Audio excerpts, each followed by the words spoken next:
Assalamualaikum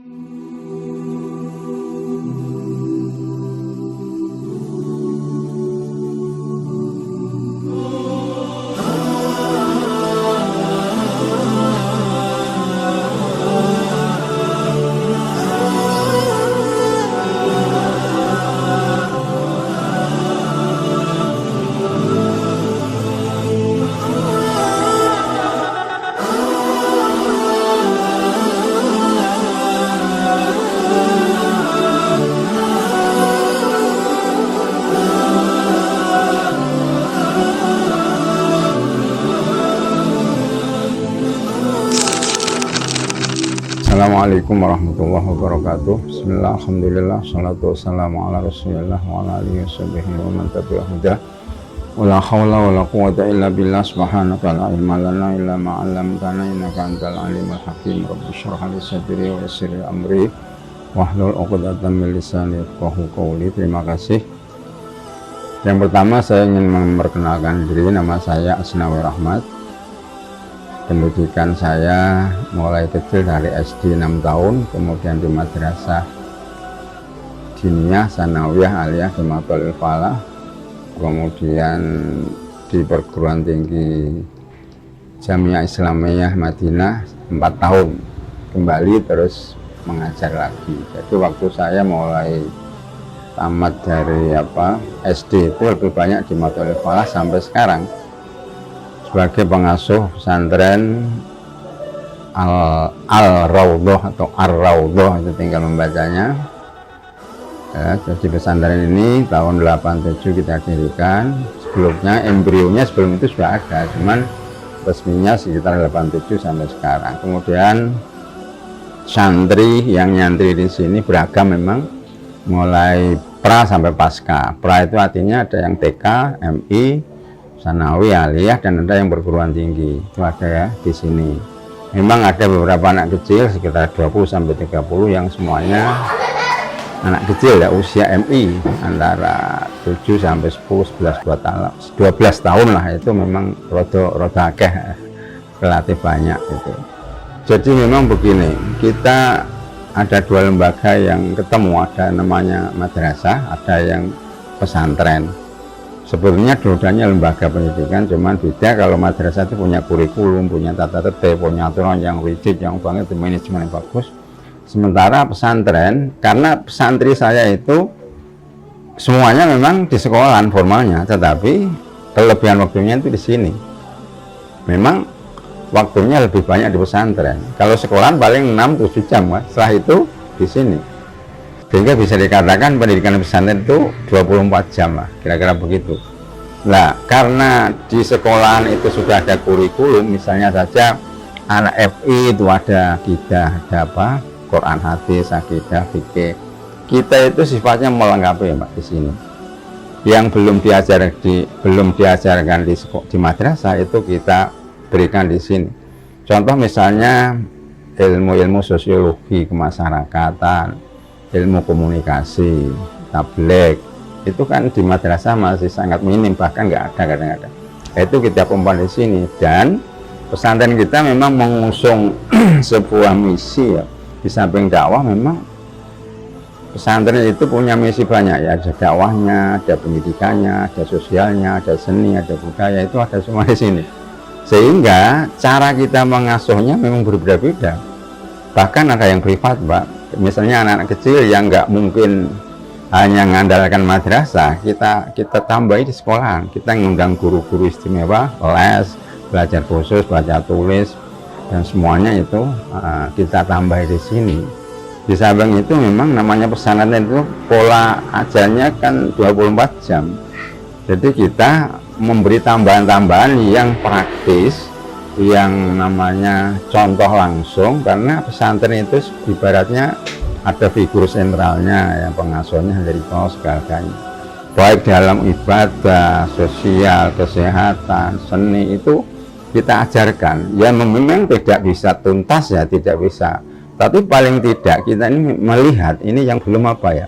Oh, nggak bisa pidato, anak-anak kita ajari, kita latih pidato. Oh, sosial kemasyarakatan, ayo kita gotong royong bareng-bareng, ninjau orang sakit, terus takziah, macam-macam. itu memang kita ajarkan di sini karena sangat strategis. Waktu kita kan panjang, kita nggak kenal waktu, kadang-kadang malam, kadang-kadang fajar, kadang-kadang jam 2 malam kita bangun. Itu bisa saja di pesantren. Memang secara tertulis ya ada jadwalnya sih, kegiatan kita sudah kita secara terus ada, secara action ya, praktek lapangan juga memang itu, sehingga kita beda-bedakan. Karena sulitnya kita itu tadi saya katakan majmuk sekali santri kita, dari secara geografisnya itu ada yang dari luar Jawa, yang banyak dari luar Jawa, karena memang orang tuanya sudah puluhan tahun di sana. Jadi anaknya jadi mulai kecil 5 tahun sampai oke nih, jadi itu seperti anak kita sendiri. Kalau kita sendiri kan kita geli sekali, kadang ada anak yang masih 6 tahun, 5 tahun belum MI saja belum, itu kan ke sini. Kalau waktu sakit kan ingat orang tuanya, dan itu secara otomatis dia itu ingat rumah, ingat orang tua, itu uangnya susah ya. Sehingga kita ini kita perlakukan seperti anak kita sendiri. Ibunya itu, istri saya itu paling kenal, kadang ada anak kecil 3 Pak, itu kalau pergi diajak refreshing, memang itu senengnya sahur anak-anak kecil itu. Jadi kita memberi didikan langsung dengan anak kecil, doa bersama, yuk sholat, latihan sholat duha bersama, itu masih gampang, masih enteng, soalnya lingkungannya mendukung, temannya subuh sama bangun semua. Jadi mau tidak mau anak itu nggak ada yang subuh dibangun susah, ya wajar lah, itu tuh langsung bangun. Sampai pun kadang-kadang puasa Senin pun ikut anak kecil udah puasa. Itu didikan yang berupa praktis ya, langsung kita berikan doa bersama, doa kuno, doa kunut nazilah, sholawatan, itu pola yang saya berikan begitu. Karena memang kita punya beban, Pak. Kadang-kadang orang tua itu nuntutnya pada pesantren, Pak, anakku kok urusan tuh, kok belum bisa tulis menulis, padahal kan bagiannya sekolah ya, punya kurikulum kan. Nah kita nggak ada, tapi akhirnya memang kita bikin gini ya, Pak. Ini kok urusan baca tulis Arab, kayak madrasah ini khusus memompa pelajaran pokok agama, tulis menulis Arab, baca tulis Arab, doa-doa kita berikan. Kadang anak yang awam dari umum ke sekolah kan nggak ngerti apa-apa, Pak. Kalau nggak kita support di sini juga ketinggalan. Kalau ngandel sekolah itu kita non sewu ya. Kita harus ikut ngawal, karena orang tua itu kalau ke sini, loh Pak, anak saya kok begini. Sebelumnya harus imbang, harus datang ke masyarakat, ke sekolahan bertanya, dan perkembangannya gitu kan. Tapi nggak mau tahu mereka itu. Karena itulah maka saya jangan mengatakan bisa di general harus begini semua, enggak. Jangan anak gede sekolah pengen sudah sanawi aliyah, itu kita bikin ceramah ilmiah, kadang bedah buku, itu yang acara-acara ilmiah, kadang seminar, itu kita rutin, Mbak. Dan sebulan sekali kita memang bedah buku, bedah kitab. Yang anak kecil-kecil kesolatan, diwarai dongo, sholat duha, dikawal itu, sehingga nggak bisa terus dicampur aduk, nggak bisa, karena memang usia MI sanawi aliyah itu harus berbeda cara mentransfer ilmu maupun cara pendidikannya. Ya, kalau anak kecil sudah nalar gitu kan paham, tapi anak kecil kan harus diberi contoh yang baik, sehingga omongannya kasar saja nggak boleh gitu, langsung ditegur gitu. Jadi memang ada agak kesulitan, karena kalau misalnya budu ngabe sanawi itu relatif gampang didiknya, tapi kalau campuran anak kecil terpengaruh yang gede-gede nakal kecil itu atau ruwet. Jadi apa boleh buat, karena kita sudah mendapat amanat dari masyarakat, kita dititipi santri, itu harus kita kawal sampai sebisa-bisanya. Jadi kita kalau ini kekurangan, kita ngundang guru les, matematika bisa kita undang, Qurannya masih kan undang guru Quran, Pak. Gitu cara pembelajarannya, sehingga insya Allah dengan cara begitu itu akan merata, anak-anak itu bisa mendapatkan secara seimbang ilmunya, akhlaknya, dan seterusnya. Itu secara gambaran kasarnya begitu. Saya itu sebetulnya memang prinsip saya begini, Pak. Saya bikin madrasah itu di samping pesantren itu harus memberi manfaat pada masyarakat, baik manfaat dakwah, manfaat ilmu, manfaat apa saja itu harus ada. Jadi jangan sampai pesantren, keberadaan pesantren tengah mengganggu tetangga, malah merugikan tetangga. Saya tidak begitu. Saya ingin sampai pun masalah sosial, masalah apa saja, kalau bisa tetangga kita itu mendapat ilmu, mendapat manfaat dari kita. Ya. Sehingga kalau sudah gede, Mbak, anak-anak itu malah saya latih untuk ikut bermasyarakat. Ada undangan RT, tekani ke benroh rapat desa itu piye, uang lingkupin desa, persoalan desa, kok iso ngono, saya latih begitu gitu. Sehingga memang ada pondok itu yang sekat nggak boleh ketemu kalau masyarakat. Kalau saya ya enggak. Selama saling memberi dan menerima, ada sama-sama manfaat, kenapa tidak? Ya kita nanti anak-anak kita itu kan kita persiapkan untuk khidmat di masyarakat juga. Jadi ilmu-ilmu sosial, ilmu kesehatan itu saya sering. Kemarin ada DKKPD datang ke sini sosialisasi penyakit-penyakit itu saya senang sekali. Bahkan saya nunggu berikutnya biar anak-anak itu peka tentang kesehatan. Yang namanya pesantren mbak, itu yang paling sulit kan lingkungan. Saking banyaknya bocah itu ya gede nih jenis bocah rapati toto ya, resek-resek buat sampah ya juga mau. Ini kan harus dididik yang terus-menerus, diberi pembelajaran, contoh yang baik langsung dari seniornya kan begitu. Itu interaksi kalau antar intern santri saya melihat sudah bagus karena saling ta'awun, tolong menolong, bahu membahu, sosialnya bagus. Itu sayang juga keluarnya juga begitu, supaya anak-anak itu peka terhadap kesehatan sosial lingkungan, sehingga di pondok itu tidak hanya sekedar katanya belajar kitab kuning melulu, tapi itu iya, tetapi yang lain juga penting karena di masyarakat itu beragam yang akan dihadapi, sehingga komunikasi, cara berpidato, cara mengembangkan aswaja kita beri ceramah khusus, ini aswaja begini, tradisi orang-orang NU itu begini, nanti ada mudan, ada perjanjian, ada ziarah kubur, kita berikan biar nanti dia nggak kaget pada waktu menghadapi banyak kelompok-kelompok yang berbeda dengan kita. Jadi perbedaan pendapat ini harus diajarkan biar tidak kaget mereka, menghargai pendapat orang dan lain-lain. Itu saya kira penting gitu. Kita yang prinsip itu selalu mengikuti protokol kesehatan ya. Seperti apapun kita anjurkan, mau keluar, mau belajar, mau itu ya, tetapi porsi pendidikan saya kira ya jangan sampai kalah dengan pandemi. Tetap kita menggunakan sistem yang berlaku, sekalipun mungkin Pak Bupati sendiri belum mengeluarkan izin untuk tatap muka, kan bisa penjaraan, masker pakai itu tetap ada, sehingga kita dua-duanya kita bisa jalan.